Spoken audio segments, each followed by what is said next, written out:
കപ്പല മുതലാളിയിൽ അവസാനം ഞാൻ നീന്തി കയറി വന്നിട്ട് ഹൗസ് ബോട്ടിൽ കയറുന്ന ഒരു സീനുണ്ട്.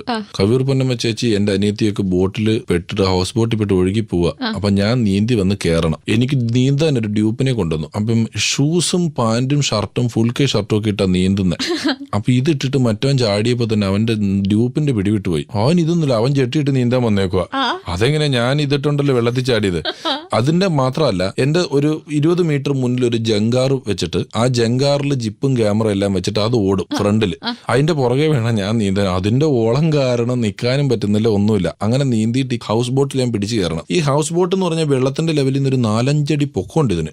അതിൽ ഈ വെള്ളം കിടന്ന് ഭയങ്കര പായല. അപ്പൊ ഇത് ഞാൻ നീന്തി അതിന്റെ കീഴേ ചെന്നിട്ട് അതുമേ പിടിച്ചിട്ട് വല്ലോ നിൽക്കുവോ, തെന്നിയിട്ട് ഒരു രക്ഷയില്ല. നിലത്ത് കുത്തി ചാടാൻ പറ്റുമോ, നിലയില്ല.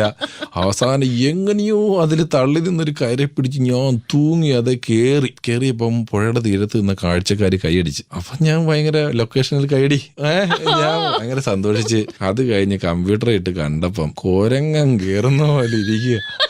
ഒരു ഷേപ്പൊക്കെ വേണ്ട കേറുന്നതിന്. 8 കാലി പോലെ കാലൊക്കെ എടുത്ത് അതിന്റെ മേളില് വച്ച് പിടിച്ച് കുത്തി മറഞ്ഞ് കതച്ച് ഒരു രീതിക്ക് ഉപയോഗിക്കാൻ പറ്റാത്തൊരു ഷോട്ടായി പോയി നീന്തിയിട്ട്. അത് കണ്ടാൽ കൂവ കാരണം അതുപോലത്തെ ഒരു അവസ്ഥയിലോട്ടായിപ്പോയി.